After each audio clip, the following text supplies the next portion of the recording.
You guys already know what time it is.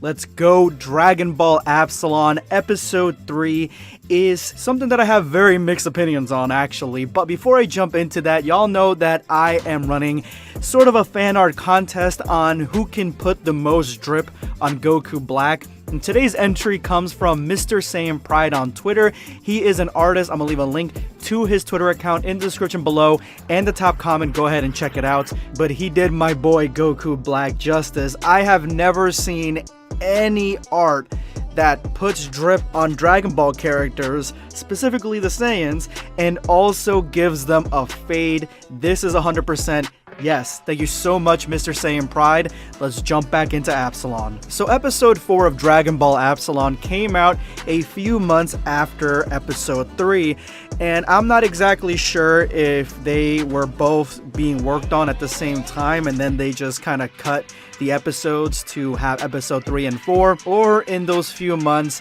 did Melavelli actually create this episode. Either way, it shows in some of the quality when it comes to the art and the speech, the dialogue, everything connected to this episode. There are some moments where you can tell that the quality has dipped a little bit, and a few frames that definitely seem rushed where people are missing clothing, but for the most part, this episode is really well done because of one moment, and I'm going to show you that moment here in a little bit. One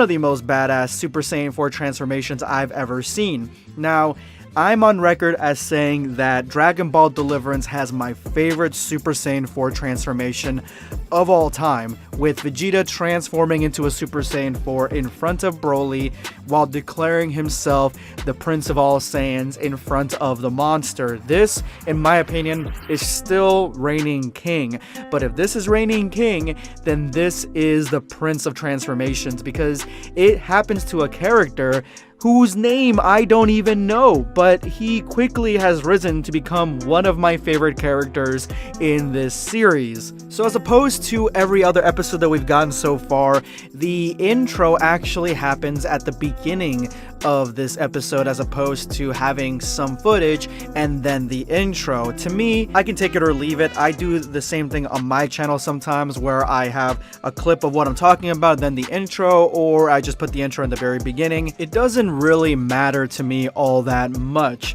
But when we start off the episode, we have the newly made Gotenks about to face off against the biggest oozaru that I've ever seen. Like, this dude is humongous. This gotta be like a brand new type of oozaru specifically made for Dragon Ball Absalon, because he dwarfs the regular oozaru that we've seen in either GT or Dragon Ball Z. Now, Gotenks has a little bit of a funny banter back and forth with the general, and the general is kind of intrigued and a little bit mystified as to what the abilities that these half-breed Saiyans are bringing to the table. I think that this is going in the direction where the general is going to have a little bit more appreciation, or at least the full-blooded Saiyans are going to have a little bit more appreciation for the half-breeds, because that seems to be the whole main plot of the entire arc: half-breeds versus full-breeds. Now, when Gotenks transforms into a Super Saiyan 3, that's when we start seeing a little bit of a dip in the animation style, because I'm assuming that the time constraints on this episode made it almost have to be rushed quickly. You start seeing little errors in the animation, specifically this shot right here where you see Super Saiyan 3 Trunks without his cloak. You start seeing attacks start disappearing, Gotenks shooting at nothing. It is very varied in the animation style up to this point, but this is a very small nitpick to a larger, more consistent animation style that we've seen. Now, this golden oozaru fight versus a Super Saiyan 3 fused character, to me personally, I am not a huge fan of oozaru fights versus smaller creatures. I don't really like that in Dragon Ball to begin with, where it's almost like a kaiju versus a regular person. I didn't like it when Goku faced off against Hiradragon. I didn't like it when they faced off against the giant creature that almost ate 18 in the Tournament of Power. But in this sense, in this shot, in this animation, in this episode, it is actually pretty interesting because Gotenks is using abilities and techniques, focusing on the fact that he's much smaller than this guy and he's trying to hit him in weak spots, but the guy is just so much more stronger than him, and this injection that transformed him into a golden oozaru really has propelled his power beyond anything that Gotenks can comprehend. And once his power starts stabilizing, like the general says, he begins to stabilize, I realize immediately which direction they're going with this, and the reason that his golden state is so strong, it is to show exactly how much stronger he's about to get when he goes into Super Saiyan 4. It's supposed to power level the Super Saiyan 4 transformation, and this is by far one of the best transformation scenes that I've ever seen when it comes to a Super Saiyan 4, because this is just art. Check it out.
So this is what real power feels like.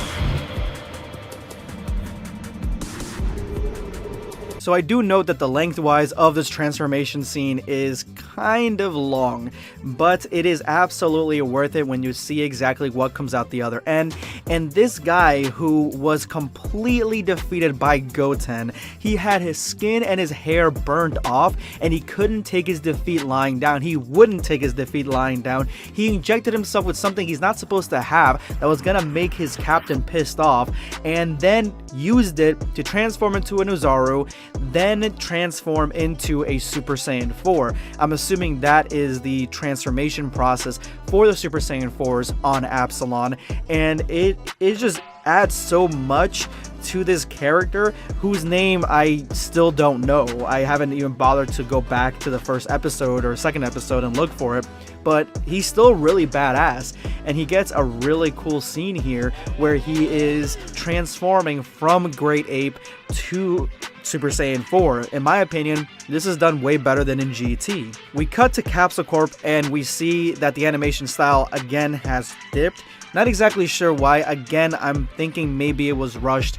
Not 100 on that, but it is a cool concept what we're seeing in Capsule Corp, because this is the next generation of Z Fighters. We have Oob and Pan's children, we have Vegeta's children. Remember, Vegeta ended up leaving, but he has another daughter, and this one has pink hair. She is the youngest of all of them, and so this is the next generation of Saiyans, and they get targeted by one of the full breeds, the pure Saiyans, to be taken back to Absalon. And considering that there are only children and women in this facility that are half-breeds, yeah, this turned real dark real quickly.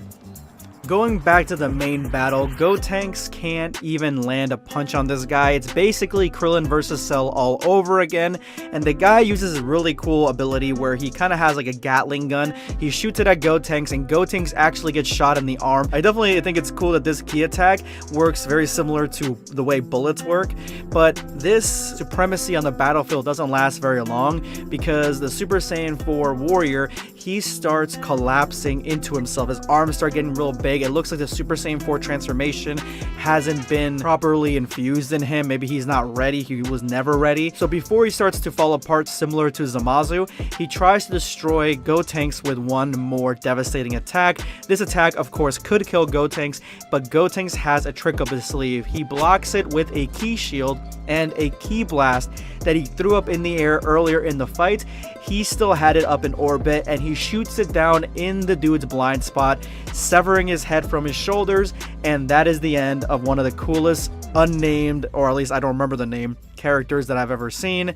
And this pisses off the general enough where he goes Super Saiyan Blue, but a new character, a new foe pops up to stop him from transforming into this godly form. We don't really know what the form is yet, and that is the end of episode 4. Thank you guys so much for watching up to this point. You guys are the motherfucking squad for supporting the channel, making us grow strong in 2021. Let's see who won #EndTheVideoSquad. Kid Trunks. My boy took a drug to turn golden oozaru. Not exactly sure what that injection was made out of, what it had in it. Not sure on any of that, but it seemed that it was something that pushed him into a really strong version of oozaru. But I do like that it was, again, showing us how strong Super Saiyan 4 is compared to any other transformation there. I wonder how it's going to do against the Super Saiyan Blue that the old guy has, but I don't know what that transformation is yet, at least not in Dragonball Absalon. Anyway, thank you so much for your comment. This is going to be Blackscape signing off. Take care, guys. Subscribe for more content. Or perish.